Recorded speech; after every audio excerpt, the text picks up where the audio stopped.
तो अभी हम लोग देख लेते हैं रिफ्रैक्शन ऑफ लाइट। ये एक बहुत इंपॉर्टेंट पार्ट है इस चैप्टर का। Refraction is bending of light when it travels from one medium to another. ये जो बेंडिंग है ये क्यों होता है? ये इसलिए होता है क्योंकि डिफरेंट मीडियम में लाइट का जो स्पीड है वो चेंज हो जाता है, डिफरेंट हो जाता है, इसी वजह से वो बेंड होता है।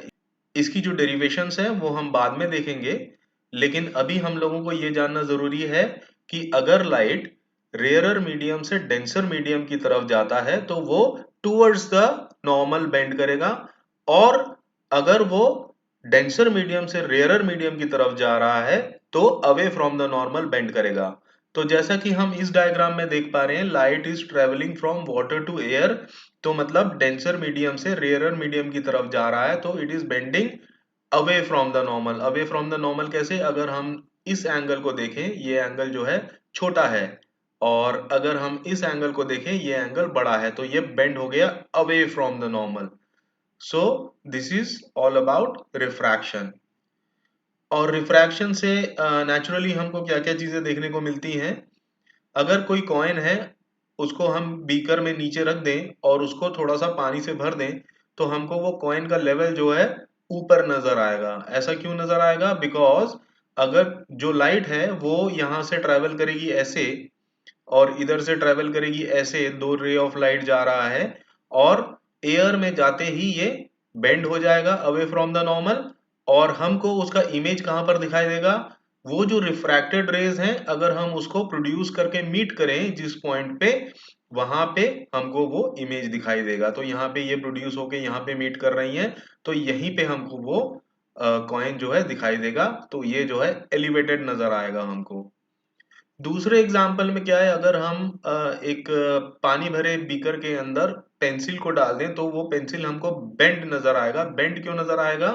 वो इसलिए क्योंकि ये जो टिप है, अगर टिप से हम रे ऑफ लाइट ऊपर की तरफ जाते हुए देखें और यहाँ से हम उस पेंसिल को देखें, तो क्या होगा? यहाँ पर जिस सरफेस पे वाटर और एयर है, यहाँ से लाइट जो है away from the normal bend हो जाएगा, और जब हम उस रिफ्रैक्टेड रेज को प्रोड्यूस करके मीट कराएंगे, जहां पर भी मीट करेगा वहीं पे हमको टिप दिखाई देगा। तो ये टिप जो है यहाँ पे शिफ्ट हो जाएगा, इसीलिए ये इस तरीके से हमको बेंड दिखाई देगा। तो अभी एक छोटा सा एक्सपेरिमेंट करते हैं, रिफ्रैक्शन थ्रू ग्लास स्लैब। ये काफी इंपॉर्टेंट है और इसको देखते हैं कैसे करना है। सबसे पहले हम लोगों ने एक ग्लास स्लैब ले लेना है रेक्टेंगुलर, और उसके चारों तरफ बाउंड्री बना लेनी है। ये जैसे बाउंड्री बना ली है। फिर हमने ग्लास स्लैब को हटाकर उस बाउंड्री के ऊपर एक नॉर्मल खींचना है, जैसे कि ये हमने खींच दिया है। This is normal to this. अब क्या करेंगे, हम लोग एक इंसिडेंट रे ड्रॉ करेंगे यहाँ पर, और वो इंसिडेंट रे इस नॉर्मल के साथ कोई भी एक एंगल लेकर हम कर सकते हैं, जैसे कि ये हमने ड्रॉ कर लिया इंसिडेंट रे को। अब क्या करेंगे, हम लोग उस इंसिडेंट रे के ऊपर दो पिन गाड़ेंगे और उसको नेमिंग करेंगे ए और बी से। तो ये एक पिन गाड़ दिया, ये एक पिन गाड़ दिया, और उसका नाम रख दिया ए और बी। अब क्या करेंगे, हम ग्लास स्लैब के इस साइड से हम देखेंगे इन दो पिनों को, ए और बी को, और अपने आईज को इस तरीके से एडजस्ट करेंगे ताकि ए और बी जो है एक सेम लाइन में आ जाए। ये थोड़ा सा लेफ्ट राइट करने से क्या होगा, ए और बी एक सेम लाइन में हमें दिखाई देना चाहिए। फिर हम क्या करेंगे, एक तीसरा पिन लेंगे और उसको उसी लाइन पे रखते हुए उसको भी गाड़ देंगे, और फिर तीनों पिनों को एक लाइन में रखते हुए एक फोर्थ पिन भी हम गाड़ देंगे सेम लाइन पर, और उसका नाम रख लेंगे सपोज सी और डी। अब हम क्या करेंगे, सी और डी को ज्वाइन करते हुए मिला देंगे ग्लास स्लैब के बाउंड्री के साथ, जैसे कि हमने ये मिला दिया। तो ये जो होगा वो इमर्जेंट रे होगा। तो ये जो रे जो हमने सबसे पहले ड्रॉ किया था वो है इंसिडेंट रे, और ये जो बाद में निकल के आ रहा है ग्लास स्लैब से, ये होगा इमर्जेंट रे। अब हम क्या करेंगे, जहां पे ये पहले इंसिडेंट हुआ था ये वाला, और ये जो पॉइंट है जहां पे ये इमर्जेंट हो रहा है, इन दोनों को ज्वाइन कर देंगे, जैसे कि ये हमने ज्वाइन कर दिया। तो अब क्या होगा, सपोज ये जो इंसिडेंट रे नॉर्मल के साथ एंगल बना रहा है, this is angle of incidence first, और ये जो रिफ्रैक्टेड रे, यहाँ पे रिफ्रैक्शन हो रहा है ग्लास स्लैब के अंदर जब ये आ रहा है, तो यहाँ पे ये एंगल ऑफ रिफ्रैक्शन 1। फिर अगर यहाँ पे हम लोग एक नॉर्मल खींचते हैं तो इस सरफेस पे क्या होगा, ये एंगल ऑफ इंसिडेंस 2 होगा, क्योंकि यहाँ पे ये इंसिडेंट हो रहा है, और यहां से जो ये निकल रहा है this is angle of refraction 2। तो ये चार एंगल हमारे पास आ गए हैं।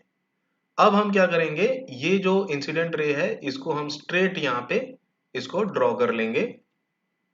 तो ये ऐसा है। तो अब ये क्या क्या हमको दिखाई दे रहा है, यहां से जब हम देखेंगे ग्लास स्लैब के थ्रू ये चारों पिने हमको एक ही लाइन पे दिखाई देंगी, लेकिन ऊपर से जब हम देख रहे हैं ग्लास स्लैब के बाहर से तो हमको एक लाइन पे नहीं दिखाई दे रही है। क्यों? क्योंकि लैटरल डिस्प्लेसमेंट हो गया है। सपोज ये हमारा लैटरल डिस्प्लेसमेंट है, इसको हम एल से डिनोट करते हैं।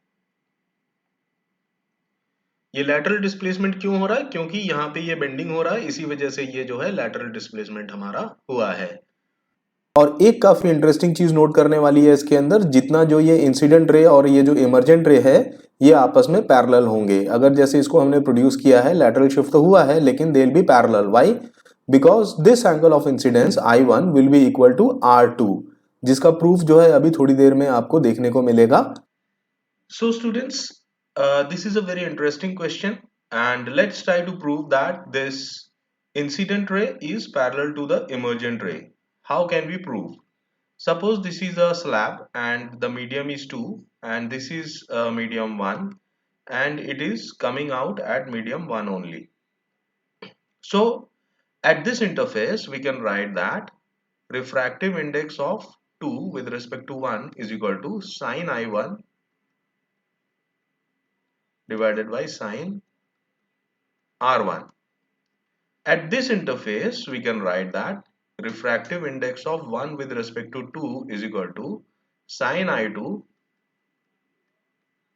divided by sine R2. Now suppose this is equation 1 and this is equation 2. We will multiply 1 with 2.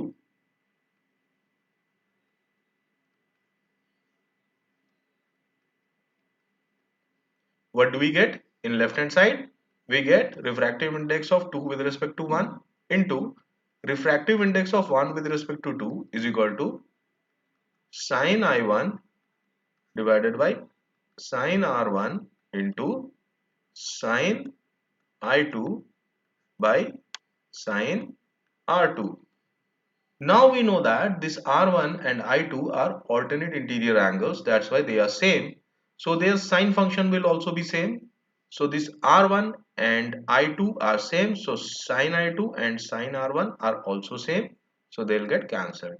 And we also know that refractive index of second medium with respect to first medium is the reciprocal of refractive index of first medium with respect to second medium. So they'll also get cancelled and we get 1 in the left hand side.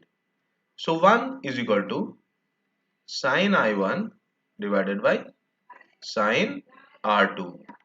So we get sine R2 equal to sine I1. Hence we can write that R2 is equal to I1. So this R2 is equal to I1. That means the angle of incidence equal to the angle of emergence. That's why we can say that these two lines are parallel. Incident ray and emergent ray are parallel.